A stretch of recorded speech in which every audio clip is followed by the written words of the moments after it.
반갑습니다. 또 여러분과 함께 이 강의를 진행하게 되어서 기분이 좋죠. 에로스와 아가페 문제 계속해서 13번째 강의가 되나요? 우리 지난번에 이어서 계속 공부를 해봅시다. 우리 지난번에는 이 죽음과 사망을 여러분들이 구분하셔야 된다 그랬죠. 구분을 하지 않으면 하나님이 인간에게 하신 그 죽음과 또 우리 인간이 생각하는 죽음과 동일시하게 되고, 그로 인해서 우리 인간이 자충족한 존재가 되어서 상당히 교만하게 살 수밖에 없다 하는 그런 이야기를 했습니다. 하나님은 영이시기 때문에 영이신 하나님이 피조물인 아담에게 너 죽을 것이다 했을 때, 그때 그 죽음과 피조물이면서 하나님의 아담이신 하나님의 너로 창조받았던 그 아담이 그 말을 들었을 때 그 죽음과 의미가 다르다 그랬죠. 이제 그러면서 죽음과 사망은 동일한 말이 아니라, 동일한 의미를 가지고 있는 것이 아니라 구분된다 그랬죠. 사망은 원초적이고, 죽음은 원초적이고, 사망은 그 죽음이라는 그 원초적인 하나의 토대 위에 마지막 관문인 어떤 종결점이라고 이해하는 것이 좋다 그랬죠. 그래서 우리 인간의 삶은 살아가는 것처럼 보이지만 사실은 동물과 똑같이 생존하는 삶을 살고 있다, 살 수밖에 없다는 것이죠. 아담의 그 타락한 이후에. 다만 거기서 옛날 고대 헬라의 철학의 영향을 받아서 인간의 이성을 절대시하고 인간의 이성과 생각하는 능력을 신성시해 가지고 뭐가 대단히 있는 것처럼 근대까지, 심지어 현대까지 이렇게 이르러 왔는데, 현대에 와서 이것이 모든 것이 패러다임이 바뀌었고 나의 새로운 발견이 주어짐으로 인해서 인간은 나를 빼고 나면은, 즉 나라는 존재, 나 있음, 하나님이 이 나를 찾는다 그랬죠. 이 나를 찾고 계시는 하나님, 나 있음이라 그랬죠. 이걸 빼고 나면은 우리 인간은 인간이라는 동물에 지나지 않다 하는 사실도 말씀을 드렸습니다. 그러니까 사망은 이미 죽은 자가 가지는 마지막 종결점이고, 그 가운데 우리 인간은 생이라는 이름으로, 삶이라는 이름으로 생존하고 있다는 겁니다. 이걸 대단하게 중요시하고, 그래서 사는 동안에 본인이 주인인 것처럼 그렇게 살아가는 듯 같이 보이는데도 자유의지도 내 속에 있는 것처럼 보이는데, 자유의지가 나오니까 옛날에 아우구스티누스, 에라스무스 이런 분들이 자유의지를 많이 옹호했다는 거 아닙니까? 강의해가면서 하나하나. 우리 인간은 부패한 이후에는 자유의지가 없습니다. 마틴 루터의 말대로 종의의지밖에 없다니까. 마치 선택할 수 있는 능력이 있는 것처럼 보이는데, 불순종하고 난 다음부터는 이런 자유의지가 완전히 종의의지로 바뀌었습니다. 참된 자유의지는 아담 한 분밖에 없지요. 그분만 가지고 있었는데, 이 자유의지가 신과의 신적인 의지와 똑같습니다. 그만큼 선을 선택할 수도 있고 악을 선택할 수도 있고, 즉 하나님을 선택할 수도 있고 마귀를 선택할 수 있는 그 정도의 능력을 가진 자유의지인데, 이 자유의지를 남용 오용해서 인간이 불순종으로 부패해져 버린 것이죠. 그로 인해 모든 후손들이 사실은 하나님의 예견대로 죽음을 갖게 되었고, 죽음 안에서 삶의 마지막이 사망으로 종결되는 그런 인생을 살아가는 역사를 가지게 되었다. 그러나 하나님의 시각에서는 다릅니다. 우리 인간이 볼 때 사망은 종결이지만은 하나님이 볼 때는 그게 새로운 역사의 출발점이라는 사실을 아셔야 돼. 그게 바로 부활과 영생이라는 새로운 지평입니다. 어쨌거나 다시 이야기는 원점으로 돌아가서, 우리 인간은 사망을 비껴갈 수가 없어요. 우리 예수님조차도, 육으로 오신 그분조차도 사망을 비껴가지 못하고 돌아가셨습니다. 죽음을 맞이한 것이죠. 그러니까 우리가 직시하든 회피하든, 우리 예수님은 하나님이신데 사망을 안 맞이하시고 지금까지 생존해 계셨으면 얼마나 좋겠습니까? 라고 하면은 좋겠죠. 만약에 예수께서 지금까지 살아 계신다면 여러분 예수를 잘 믿을 것 같지요? 예수를 더 잘 믿을 것 같지요? 그럴 것 같이 보이는데 반대입니다. 우리 인간이 오래 살면은 살수록 어떤 일이 벌어지는가에 대해서 한번 말씀을 드린 적이 있는데 새로운 지옥이 형성된다는 거야. 삶에 대한 소중함을 잊어버리고 얼마나 이 식량 문제로 인해서 그와 빚어지는 이 성욕의 문제로 인해서 아수라장이 될 거라는 생각을 갖습니다. 아마 그래서 하나님이 아담에게 창조 때부터 아담에게 이미 유한한 생을 주셨고 그리고 무한한 생은 그 이후에 주실 거라고 하나님께서 예언하신 것 같아요. 그래서 이 유한한 생을 어떻게 살 것인가. 짧기 때문에 소중하고 헤어짐이기 때문에 만남이 귀한 거지요. 늘 만남만 있다면 그 만남이 무슨 의미가 있겠습니까? 늘 하나님 안에 있을 때는 그 가치를 모릅니다. 불순종하기 이전의 아담과 똑같이 태양을 잃어버리고 난 다음에 햇빛의 고마움을 너무 감사하게 절감하듯이 사랑할 때는 그 사랑하는 분의 혹은 사랑하는 내 마음의 가치를 그 중요함을 크기를 느끼지 못하다가 사랑을 잃어버리고 난 다음에 추억으로 가지면서 인생은 괴로워하는 인간이 되는 거예요. 인정하든 부인하든 우리 인생은 사망을 향해 가고 있고 또 이런 우리를 향해서 어려운 말로 시간이라는 길을 따라 가고 있다는 겁니다. 이것도 특수한 거죠. 그냥 가는 것이 아니고 시간이라는 길을 따라 가는데 마지막 종착지가 사망입니다. 근데 사망은 예외 없이 모든 인간들에게 주어진다는 것은 바로 첫사람 아담의 불순종이 단초가 되고 출발점이 되어서 하나님 말씀대로 죽었고 그의 후손들은 모든 인간, 그의 후손인 모든 인간들은 하나님 앞에서 모두 죽었습니다. 그러니까 우리의 죽음에 대한 원인을 아담에게 돌리지 말고 아담이 출발이야. 아담의 죽음이 출발로 해서 이와 아담과 똑같이 우리도 죽는다 하는 사실을 아셔야 됩니다. 이게 하나님의 예언이고 말씀이었지요. 자, 그렇다면은 조금 더 한 걸음 더 들어가서 하나님께서 아담에게 너 죽을 것이다 라고 말한 그 죽음은 도대체 뭘 의미할까요? 이제 답이 좀 나오죠. 그것은 육과 영혼의 분리가 아니지요. 하나님과의 영적인 혹은 인격적인 단절을 뜻합니다. 한마디로 죽음이란 하나님 보실 때 죽음이란 하나님 자신과의 영적인 혹은 인격적인 관계의 결손, 파손을 죽음이라고 합니다. 영적인 혹은 인격적인 단절입니다. 즉 인격적인 단절이란 나와 너의 만남이 일어나지 못하는 이 모든 하나의 그 관계를 죽음이라고 하나님은 보신다 그 말이죠. 이게 이번 강의의 주제고 포인트입니다. 잘 들어보십시다. 자, 하나님과 영적인 관계 혹은 영적이라는 말은 인격적인 말과 똑같은 말입니다. 그러니까 아타나시우스 신조에서 나오는데 인격이라는 말이 그러니까 인격이라는 말 따로 있고 영적이라는 말이 따로 있다 보니까 많이 헷갈리는데 하나입니다. 사실 똑같아요. 거의 동의어입니다. 그러니까 하나님이 영이시다라는 그 말은 하나님의 인격이시다라는 말과 똑같은 말이에요.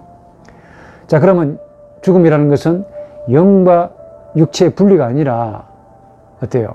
하나님과의 영적인 혹은 하나님과의 인격적인 관계의 단절을 가리키는데 그게 만약에 죽음이라고 한다면 이를 위해서 인격이 뭐냐 혹은 인격이 어떤 과정이냐 어떻게 일어나느냐 하는 이해가 먼저 주어져야 되겠죠. 오늘 좀 어려운 강의입니다. 여러분들 신명 가운데 하나님의 이름이라고 그러죠. 구약에서 야훼 혹은 여호와라는 이름이 등장합니다. 아주 많이 등장하죠. 그러나 놀랍게도 신약에서는 한 번도 사용된 적이 없어요. 자, 야훼, 여호와 어떤 분은 이렇게 말합니다.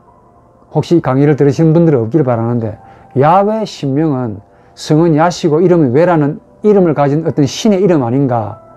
또 이것도 어떤 제가 유럽에서 공부할 때 모 교수가 이렇게 말합니다. 좀 충격적이었는데 야훼는 호렙산의 산신령이래요.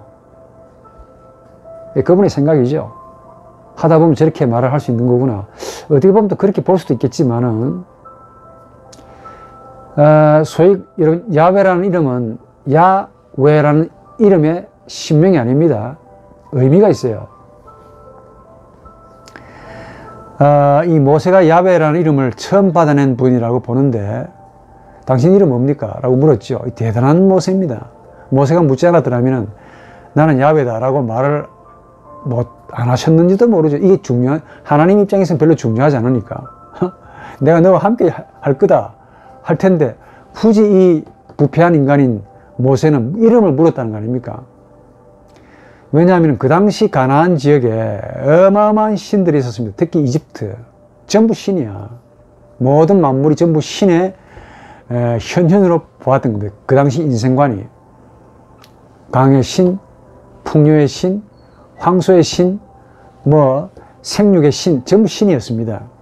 여러 이름들이 있었는데, 이 가나안 지역에도 신이 있었어요. 엘, 바알, 몰렉, 이런 좀 신들의 이름이 있었다고 보는데, 이런 신들은, 신의 신명들, 이게 신명이죠. 뭐냐면, 사람에 의해 붙여진 이름입니다. 사람이 갖다 붙여놓은 거야. 나일강 혹은 이집트의 신들도 전부 다 사람이 갖다 붙였습니다. 가나안 신들의 이름도 전부 다 사람이 갖다 붙였습니다. 그래서 신명이라고 불러야 되는 거예요. 그런데 독특하게 사람에 의해서 붙여진 신명이 아니기 때문에 독특하지요. 딱 본인이 스스로 나 야훼다 라고 말하신 게 딱 구약에서 나옵니다. 그게 바로 여호와, 야훼라는 말인데, 이걸 신명이라고 오해를 하시면 안 되죠. 사람이 붙인 이름이 아닙니다. 즉 야성은 야시고 이름은 훼라는 이름을 가진 그런 신의 이름이 아니라 그 말이에요. 왜냐하면 사람이 붙인 이름이 아니기 때문에.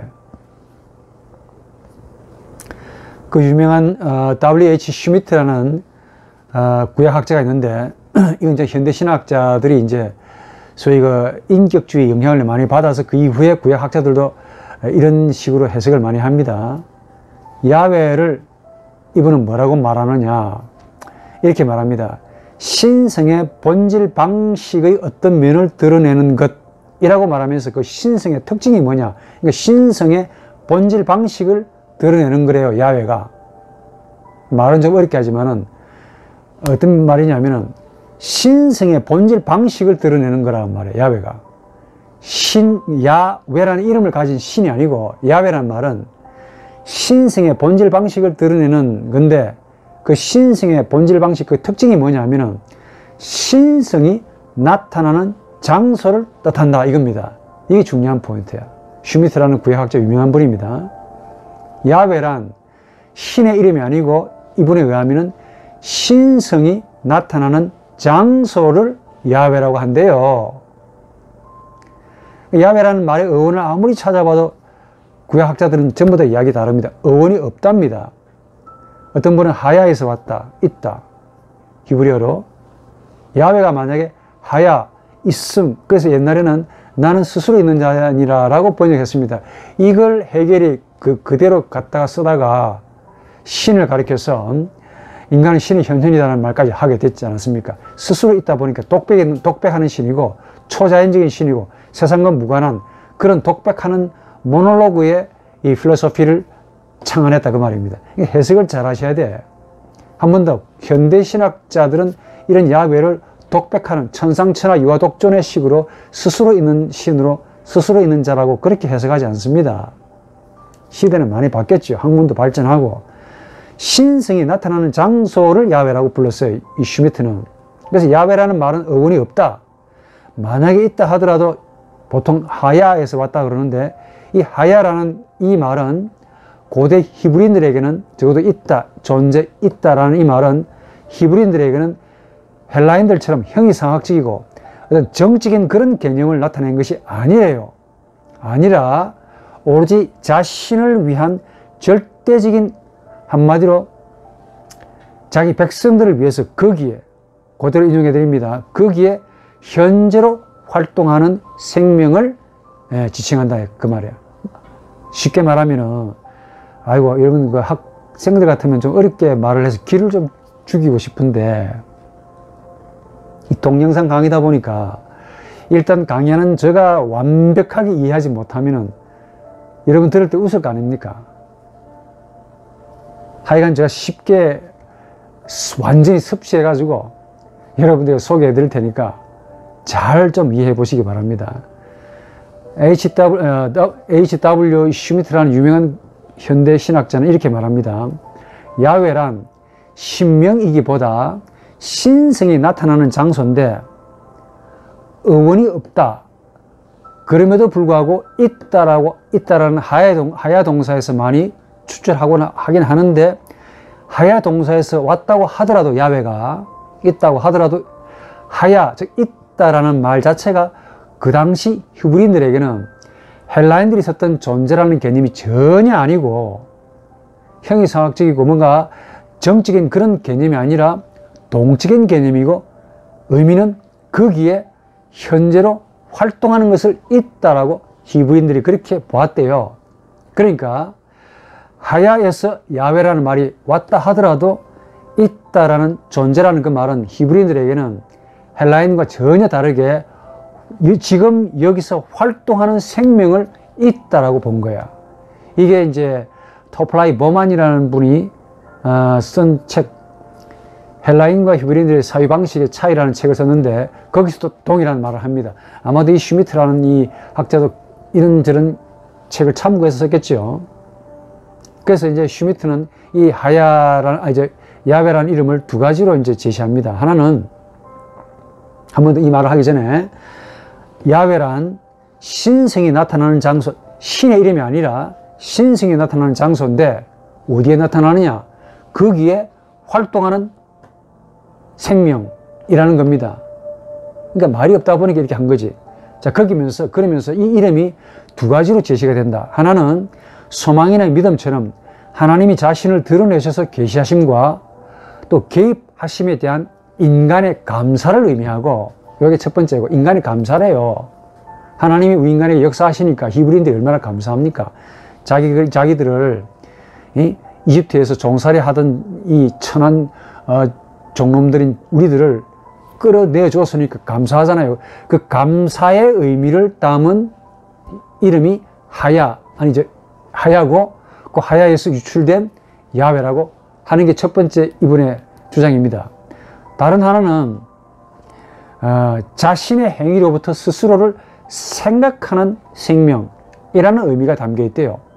이게 조금 애매한데, 야훼는 첫 번째는 슈미트가 하면은 우리를 끌어내 주신 저분의 이름을 어쨌든 이름을 써야 될 거 아닙니까? 그 감사의 표현을 담고 있는 이름이 야훼고, 다른 하나는 이런 게 아니라 할지라도 그분 자신이 스스로를 생각하는 생명이라는 의미가 있답니다. 야훼가. 이 정도로 끝내죠. 이거 복잡합니다. 반면에 이제 그 조직 신학자가 탁월한 현대 신학자 오토 베버라는 분이 있는데, 네덜란드 암스테르담 자유대학을 이제 박사과정에 들어가시려면 반드시 이분의 도그마틱, 독일 사람이지만 칼발트의 이 제자이기도 하지만 칼발트를 훨씬 넘어서서 굉장히 탁월한 분입니다. 이분의 그 도그마틱 1권, 2권이 있어요. 교약 1권, 2권. 영어로도 번역되는데 참 좋은 책입니다. 제가 읽어보면서 참 좋은 책이다 추천해 드릴게요. 이분이 뭐라고 이야기하느냐? 야훼는 나이며 딱 말합니다. 조직신학자는 딱 잘라 말하는데, 이 구약학자들은 말을 되게 애매하게 이야기해. 읽으면서 한참 헤맸다는 거 아닙니까? 뭘 말하고 싶으냐 이게. 책은 요만한 건데 이 양반이 이제 뭘 말하고 싶어 하냐 이게. 한참 풀더라고. 근데 이분이 이제 학자들의 쓰는 양식이 달라서 그렇겠죠. 다 읽어보니까 그 이야기야. 내가 정리해드린 겁니다. 한마디로 슈미트는 야훼를 신 자신이 가지는 고유한 이름이 아니라 신성을 나타내는 장소, 어디에, 거기에 활동하는 생명이라고 했는데, 하야에서 왔다 하더라도 하야에서 두 가지 의미를 가진댔죠. 하나는 우리를 이끌어 주신 그 하나님에 대한, 신에 대한 그 절대적인 무한자에 대한 인간의 감사를 담고 있고, 다른 하나는 생명이 스스로 자신을 생각한다. 위로부터 감사의 자신의 행위를 스스로 생각하는 어떤 생명을 표현할 때 있다. 그리고 거기에서 나온 하야다라고 이제 이야기를 하긴 합니다. 제가 올바로 이해했다면은. 이 반면에 이제 조직신학자는 훨씬 더 단순하고 명료하게, 명쾌하게 소개하죠. 야훼는 나라고 말합니다. 나라고 말하면서 그냥 나가 아니라 자신에게 향하는 자를 너로 만드는 나라고 말합니다. 이게 제 가슴에 딱 와닿습니다. 좋은 말이죠. 발터 짐멀리라는 또 구약학자 있습니다. 이분도 상당히 굉장히 지금도 살아있는 것 같은데 이분도 굉장히 탁월한 구약학자면서도 좋은 책도 있습니다. 이분은 뭐라고 이야기하느냐. 이스라엘에게, 즉 이스라엘 백성들에게 야훼라는 이름은 인격의 비밀을 세우는 이름이지 야훼의 본질을 알게 하는 이름이 아닙니다 라고 주장합니다. 이게 또 기가 막힌 이야기야. 아까 우리 슈미트 같은 사람도 비슷한 이야기 했죠. 야훼는 신성 자체를 나타내는 본질의 이름이 아니라, 신명이 아니라 뭔가를 활동하고 거기에 역사하는 생명이라고 그랬죠. 짐멀리는 한 걸음 더 나아가서 적어도 이스라엘 백성들에게 야훼라는 이름은 인격의 비밀을 세우는 이름이지 야훼라는 신이 가지는 본질을 드러내는 이름이 아니다 라고 말합니다. 이런 점에서 사변주의자 헤겔의 철학이 완전히 꽝이라는 말이야. 꽝이라는 말이죠. 헤겔은 이 스스로 있는 자라는 말을 유추해 가지고 야훼, 신이 스스로 있대요.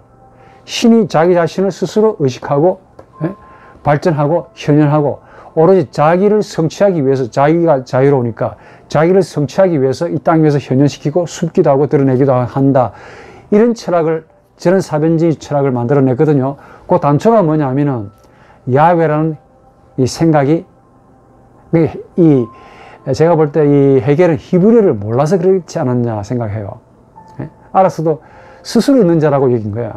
그 옛날 번역입니다. 그게 I am who I am 해석고 말이야. 그러나 현대신학자는 그렇게 해석하지 않습니다. 상당히 인격주의의 영향을 받아서 새롭게 해석한 것이죠. 즉 야훼의 본질을 나타내는, 신의 본질을 나타내는 야훼가 아니라 인격의 비밀을 담고 있는 이름이라 그 말이죠.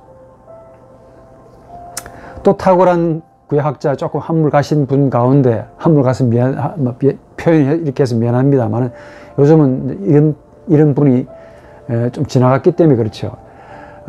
마틴 켈러가 있고, 마틴 켈러는 조직신학자고 엘 켈러가 있습니다. 엘 켈러가 있는데 이 켈러라는 이 구약학자는 뭐라고 말하느냐. 야훼는 나는 스스로 있는 자가 아니라, 딱 잘라 말합니다. 나는 I am who I am, ich bin der ich bin 이 아니라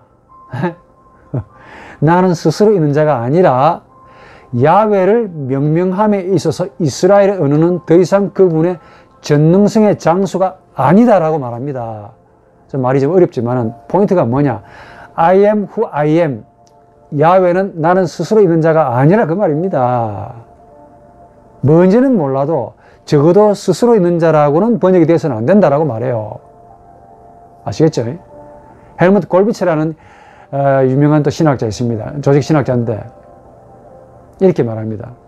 쫙 설명하고는 야훼는, 즉 출애굽기 3장 14절에 나오는 야훼, 즉 나는 스스로 있는 자다라고 모세에게 말했던 그 야훼는 독백론적인 해석이 아니라 나는 내가 나를 증명하는 자로 있을 거다 라는 약속의 말이래요. 좀 다르게 나는 내가 거기에 있을 자로 거기에 있을 거다라고 해석하는 것이 옳다라고 골비처는 그렇게 강력하게 주장합니다. 그러니까 오토 베버나 골비처, 헬무트 골비처라는 학자의 말이 맞죠. 저는 여기에 동감합니다. 발터 질멀리의 의견도 일치하고 슈미트의 이야기도 제가 일부 동의합니다. 마틴 부부는 한 수 더 들어갔습니다. 마틴 부부가 구약학자라는 거 아시죠? 종교학자일 뿐만 아니고 당대 구약학자입니다. 내가 잘못 알고 있지 않았더라면 이분이 노벨 평화상까지 받을 뻔했다는 거 아닙니까? 굉장한 분이죠. 특히 나와 너라는 책을 1920 몇 년도에 나와가지고 세계적인 센세이션을 일으켰습니다. 이분은 유태인입니다. 그러니까 유대인으로서 더 잘 알겠죠. 유태인으로서 구약학자니까 얼마나 잘 알겠습니까? 이분의 말하기를 이렇게 말합니다. 이분이 성경 번역되어 있는데 구약을 그 책에 보면 야훼를 이렇게 번역해 놨습니다. 나는 내가 거기에 있을 자로 거기에 있을 것. 이렇게 번역해 놨다니까. 무슨 말이냐? 야훼는 보통 스스로 있는 자라고 우리 한글에 그렇게 번역이 되어 있는데 그거는 형이상학적인 추상적인 독백론적인 해석이고 그 해석은 잘못됐고 현대 신학자들의 해석은 다릅니다. 즉 인격의 비밀을 세우는 어떤 생명인데 그 내용이 뭐냐 하면은 골비처나 부부처럼 너가 있는 거기에 있을 거다라는 약속, 언약의 개념으로 이해하는 거죠.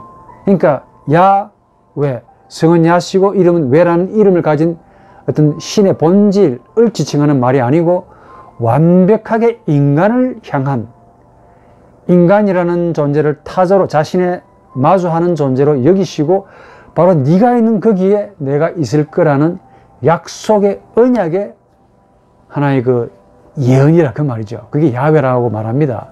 예? 그 야훼라는 게 무슨 말인지 정리해드리면은, 지금까지 이 학자들의 이야기를 좀 정리해드리면, 야훼는 특징이 있습니다. 뭐냐? 난데, 신적인 나죠. 나 있음인데, 이 나 있음은 그냥 헬라인들이 있음, 즉 멍청하게 서 있는 그런 존재로서 그냥 있음이 아니라, 독백론적인 그런 있음이 아니라 자신에게로 향하는 모든 자를 자신의 너로, 나의 너로 만드는 생명, 즉 나라고 하는 겁니다. 이게 공통점이에요. 이 하나님의 신명을 토대로 이제 이야기는 풀어나갑니다. 한 번 더. 야훼는 신의 본질을 나타내는 어떤 이름이 아니라 인간을 향한 하나님 자신의 언약, 즉 내가 거기에 있을 거다. 거기가 어디냐? 너가 있는 거기에 있을 거다 라는 하나님의 약속의 예언인데, 자 그렇다면은, 그리고 이런 약속을 그대로 성취하시기 위해서 자신에게로 향하는 모든 인간, 타자를 너로 만드는, 인격으로 만드는 나라고 한다면은 인간의 나에 대한 이해는 보다 더 분명해진다는 겁니다. 이게 이 말을 하기 위해서입니다. 인간의 나가 뭐냐? 하나님에게서 출발해야 돼요. 칼빈이 말이 맞죠. 하나님을 안다는 것은 인간 나를 정확하게 안다는 것 말이야. 하나님을 없이, 하나님을 부정하고 인간 내가 누구냐 아무리 수천만 번 물어봐도 모릅니다. 답을 찾을 수가 없어요. 그래서 하나님이 누구냐라는 이 말은 그 하나님의 창조물이 내가 누구냐를 아는 것과 똑같아요. 실로는 곧바로 인간론이 됩니다. 실로는 예수가 누구냐라는 기독론이 되기도 하고, 또 기독론은 동시에 내가 누구냐를 말하는 인간론이 된다는 거죠. 하나님 누구냐, 하나님의 본질이 뭐냐, 이걸 말해서 되는 것이 아니라 그 본질이신 하나님, 어려운 말로 본질 합시다. 그 본질이신 하나님이라고 한다면 그 본질의 내용을 보니까 너가 있는 거기에 내가 있을 거다라는 그 말이고, 나에게로, 즉 하나님 자신에게로 다가오는 모든 인간의 자신의 마주함, 너로 만드는 나라는 그 말이죠.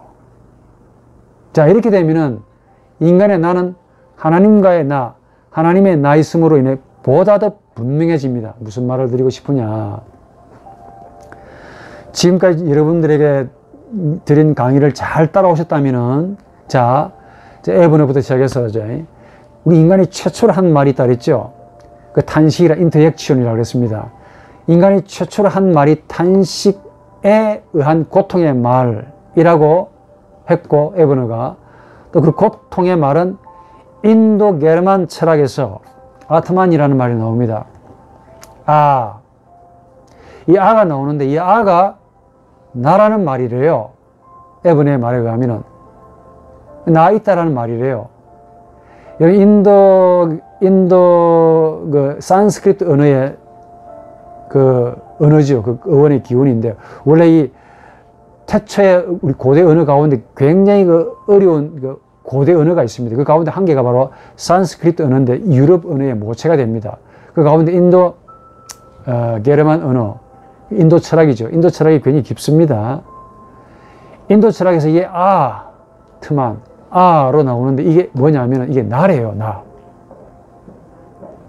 에버는 그렇게 말합니다. 또 융의 이야기를 빌리자면 뭐라고 이야기합니까? 융은 태고적 모든 인류의 모든 경험들, 지식들이 집단 무의식이라는, 그러니까 개인 무의식 말고 그 밑에 있는 집단 무의식이라는 그 심연 속에 다 담겨 있다고 그랬죠. 그러면서 이 모든 집단 무의식, 개인 무의식이 각 개인의 영혼 속에 다 있다고 그랬습니다. 그 집단 무의식이 뭐냐? 충동이 강박이 되어서 변형된 형태로 주어졌다고 그랬죠. 이게 융입니다. 이런 어마어마한 심연을 각 개인이 영혼으로 가지고 있다는 겁니다. 이게 융의 이야기죠.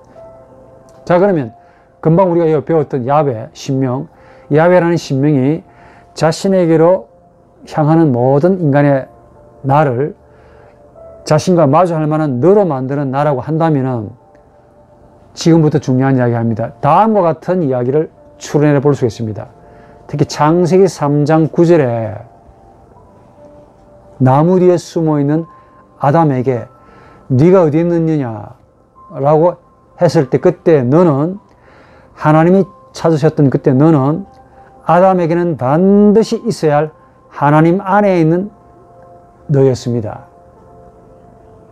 지금까지 학자 이야기를 다 추론해 보면은 이것 때문에 하나님과 사람이 영적인 관계를 가질 수 있고 인격적인 대화, 배치움이라고 그러는데 인격적인 관계를 가질 수가 있었던 겁니다. 이게 우리 인간에게는 생기고 호흡이야.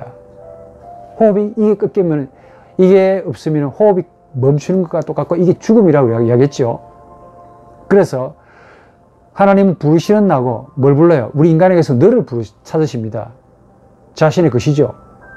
하나님은 우리 인간에게서, 비록 부패했지만은 우리 인간에게서 자신의 것인 너를 불러내십니다. 지금도 너 어디 있느냐라고 부르시는 것이죠. 이런 부르시는 나인데, 이런 부르시는 나인 하나님을 향해서 우리 인간이 응답을 할 수 있다는 겁니다. 어떤 근거에서? 우리 인간이 나를 가지고 있다는 점에서. 그래서 우리 인간의 나라는 것은 이런 부르시는 하나님의 나에 응답하는 나라는 점입니다. 이게 이 강의의 중요한 포인트야. 아이고, 이게 이 정도 이야기 한다고요. 제 혀가 참 멋집니다. 여러분들이 칭찬 안 해주니까 내가 내 스스로 칭찬합니다. 이렇게 말을 쉽게 한다는 저의 혓바닥이 놀랄 노자입니다. 한 번 더 정리해드리죠. 하나님은 자신에게로 나오는 인간을 너로 만드는 인격이라고 야훼라는 신명이 가지고 있다면, 앞서 강의에서 에브너 융의 이야기를 토탈 모아가지고 정리해보면 창세기 3장 9절에 답이 나온다 그 말이야. 하나님이 아담에게 너 어디 있느냐라고 물었을 때 그때 너란 막연한 인칭대명사가 아니라 어때요? 하나님과의 영적인 관계를 가질 수 있는 하나님 자신, 하나님이 담아두신 바로 그 카테고리 너입니다. 그게 나고 우리 인간에게서 나죠. 그 나를 아담에게서 부르신 거야. 그래서 너 어디 있느냐라는 그 질문은 한 사람 아담에게만 국한되는 것이 아니라 부패했기 때문에 아담이죠. 부패한 아담에게 하나님이 하셨기 때문에 부패한 아담에게서 나오는 모든 인간, 저나 여러분들 모든 인간들에게 동일하게 한 번 더 동일하게, 섭섭하니까 동일하게, 마지막으로 동일하게 부르신다 이게야. 뭘 불러요? 우리 인간에게서 너를 부르신다 이게야. 왜 너를 부르십니까? 하나님의 나가 자신에게로 나오는 모든 자를 너로 만드시는 인격이시기 때문에 그렇다는 겁니다. 이게 우리와 하나님과의 영적인 관계입니다. 뗄래야 뗄 수 없는 관계야. 이 관계가 올바로 서야만이 하나님의 중심이 느껴지고 이 관계를 체험해야만이 진리가 무엇인지를 알게 되고 보게 되고 이 관계를 깨달아야만이 내가 얼마나 한 번 더 얼마나, 마지막으로 얼마나 비참하있고 멀어져 있는가를 알게 되는 거야. 이걸 깨달아야만이 나는 이미 죽었고 사망을 향해 나아가는 알량한 존재에 불과하다는 사실을 처절하게 느끼는 겁니다. 이런 나를 하나님이 여전히 나를 부르신다. 영생애로 자신에게로 이끄시기 위해서 여전히 너 어디 있느냐라고 부르시는 그 하나님의 음성을 신생아이가 태어날 때부터 복몸으로 발설하고 있고, 우리 인간이 사랑의 절정에 도달했을 때 아라는 말을 하고 있고, 그리고 부지불식간에 놀랬을 때, 경악했을 때 나오는 그 말로도 이게 집단 무의식에 깔려있다가 의식으로 나오는 말이야. 이런 많은 증거들이 있음에도 불구하고 우리 의식은 견고하게 완고하게 하나님 앞에서 성벽을 쌓는 것과 같이, 마치 가인의 후손들이 성벽을 쌓았지요. 철저하게 자신을 은폐시키고 아담처럼 나무 뒤에 숨고 하나님을 멀리하고 하나님을 향해서 등을 돌리고, 이렇게 하니까 우리 인간이 본인이 죽은 존재인지도 모르고 살아가고 있다는 거야. 늘 하는 말이 어떻게 살 것인가, 눈만 뜨면 어떻게 살 것인가를 묻네. 한 번 더 제가 이런 말을 하면서 세상 사람들이 살아가는 방식을 내가 조금 보는데 질문이 그겁디다. 어떻게 살 것이냐래. 그렇게 알고 싶습니까? 어떻게 사느냐는 한 번 더 어떻게 죽을 것인가에 대해서 그 질문을 던져야 답이 나오네요. 어떻게 죽을까라는 이 말은 내가 누구냐에서 나온다니까. 내가 누구냐라는 이 질문은 하나님이 누구십니까를 물어야만이 나온다니까. 답은 어디에서 나온다는 거야? 하나님의 나에서 답이 나오고, 한 번 더 하나님의 나 있음을 깨달아야만이 내가 누군가가 나오고, 내가 누군가가 알아야만이 내가 어떻게 죽을 것인가가 나오고, 내가 어떻게 죽을 것인가를 깨달아야만이 눈 뜨고 나서 내가 어떻게 살 것인가에 대한 해답이 나온다는 거야. 이런 원초적인 예수 가라사대, 내가 어디에서 왔고 어디에서 가는지 너희들은 알지 못한다, 이게 딱 모르는 거야. 이런 묻지도 않아. 여러분 물어보십니까? 어디에서 나왔으며 어디로 가는지 최소한 물어야 되는 거 아닙니까? 밥을 드시죠? 점심 드시기 바랍니다. 굶지 마시고. 밥을 드시면서도 내가 왜 이 밥을 먹냐? 이 밥은 누가 주는 거냐? 한 번쯤 물어보십시오. 특히 이 강의를 들으신 분 가운데 공무원이 계신다면 부디 좀 물어보십시오. 이 밥은, 내가 먹는 점심밥은 내 돈으로 산 거냐? 누가 주시는 거냐? 먹는 내가 누구냐? 좀 묻고 사세요. 그래야만이 어떻게 죽을 것인가에 대한 질문을 하게 되고, 그 질문이 어떻게 살 것인가에 대한 답이라고 그랬죠. 그 질문이 나오고, 그 질문은 내가 누구냐에 대한 답에서 나옵니다. 또 내가 누구냐에 대한 해답은 나 스스로 아무리 파고 뒤져도 안 나옵니다. 하나님에게서 나와요. 하나님이 누구시냐에 대해서 답이 나온다는 사실에 여러분 확신하시기 바랍니다. 이게 정답이야. 그래서 이 학자들이 말한 바, 신학자들이 말한 바, 하나님이 누구신가가 모든 질문의 답입니다. 하나님이 답이야, 답. 하나님이 자신을 위한 답을 주신 것이 아니고 하나님이 답을 잃은 우리 인간을 위한 답이라고 하니까. 왜 하나님께 묻지 않고 사람에게 묻니? 왜 하나님께 기도하지 않고 사람에게 자꾸 의지하려고 그러니? 여러분들 뭐 지도자 잘 만나면 떼복 받을 것 같습니까? 역사를 보니까 그 인간이 입디다. 나를 따르면은 잘 살게 해주겠습니다. 공갈 치고 앉아 있읍디다. 이게 세계 역사의 정신이야. 지금 저 인간도 썩었는데 썩은 인간이 지도자가 되면 또 썩을 거 아닙니까? 새로운 악이 만들어지는 거야. 본인은 선이라고 말하는데 새로운 악을 창조하는 악이 되는 거야. 새로운 선을 만드는 악이 되는 거죠. 선이라고 말하는 악이죠. 악이 선을 만들고 악이 악을 만들고 그 악이 선도 아니고 악도 아닌 악을 만들어내는 거야. 계속해서 뿜어냅니다. 사람 보시겠습니까? 이런 사람을 의지하겠습니까? 이런 인간을 의지하고 살고 싶습니까? 돈을 의지하고 싶습니까? IMF 터지면 전부 종이 쪼가리밖에 안 됩니다. 좀 영원하고 불변한 것을 얻고 싶지 않으십니까? 없는 것이 아닙니다. 바로 곁에 있다니까. 이웃을 통해서 발견해 보십시오. 이웃을 통해서 나에게 말씀하시는 그분. 나는 길이요 진리요 생명이다. 왜 가볍게 들으십니까? 다 알고 계실 텐데.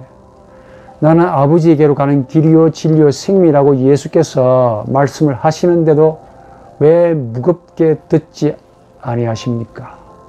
왜 자신을 나무 뒤에 숨고 은폐하는 아담처럼 그렇게 살아가시려고 하냐 그 말이야.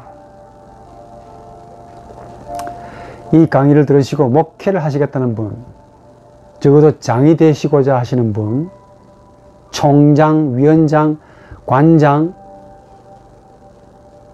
까딱하면 된장도 될 수 있습니다. 조심하십시오. 아무나 스승되는 게 아닙니다. 하나님에게 물어보십시오. 답이 내가 누구인가는 거기서 나옵니다. 나를 보니 처절한 죽음밖에 없는 이 비참한 나. 이런 나기 때문에 하나님 앞에서 내가 어떻게 죽을 것인가를 고민합니다. 그랬더니 이런 나를 긍휼히 여기사 하나님이 어떻게 사는 길을 열어주더라 그 말이야. 감사할 일이죠. 이게 은혜라고 부릅니다. 하나님의 은혜. 말은 쉽게 하시는데 참 무겁습니다. 감사, 감사, 감사. 정말 감사하지요. 내가 처절한 죄인님과 동시에 비례해서 느끼는 감사가 그렇게 크더라는 겁니다.